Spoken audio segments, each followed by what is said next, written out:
Hey guys, welcome back to my channel. Please subscribe my channel if you do not want to miss a single lecture of Brush Up Your Concept series.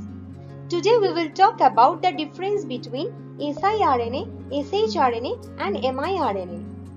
So did you already check my previous lectures regarding RNA interference? If you haven't gone through those lectures, I would strongly recommend you to have a look on that to understand this lecture fully. Links are provided in the description box.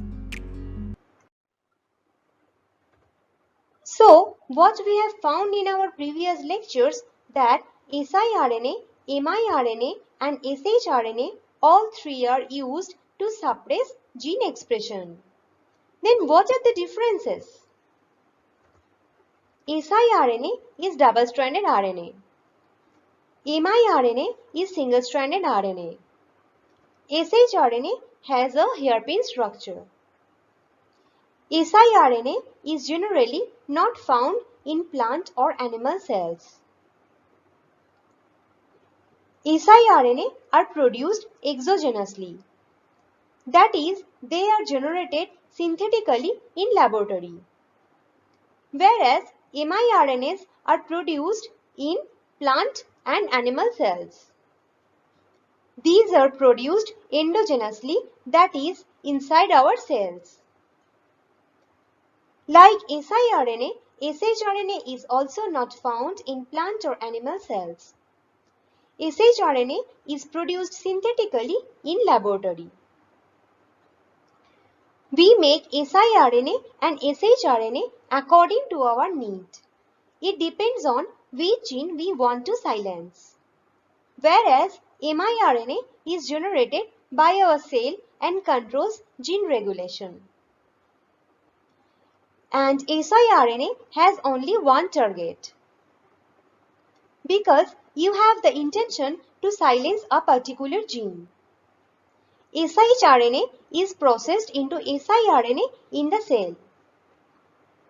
Then it does play its role exactly in the same way siRNA does. miRNA can have multiple targets. The sequence of siRNA should be just complementary. Suppose this is the target mRNA and this is your designed siRNA. We can see here the sequences are fully complementary. So in this case, siRNA and mRNA sequences are fully complementary because you are designing this synthetic RNA based on your need. And it would directly target the particular mRNA and will destroy it. But contrary to this, miRNA sequence is not always fully complementary. miRNA and mRNA sequences are partially complementary because these are produced in the cell spontaneously. You are not designing them artificially. That's why one miRNA can have multiple targets. Suppose this is the mRNA and this is the miRNA. We can see here the sequences are not fully complementary. An miRNA binds 3' UTR of an mRNA, and this region is important for ribosome to complete translation process. If this site is blocked by miRNA, translation could not get completed. But sometimes miRNA and mRNA are fully complementary. In that case, miRNA degrades mRNA to block translation similar to the action of siRNA. So, one thing is bugging you probably, that why do we need shRNA when it gets converted into siRNA ultimately, so we could have chosen siRNA directly to silence a particular gene? Here is the answer. Actually, gene silencing by siRNA is often unsatisfactory, as the effect is transient, especially in rapidly dividing cells. because siRNA enters into the cytoplasm and works there.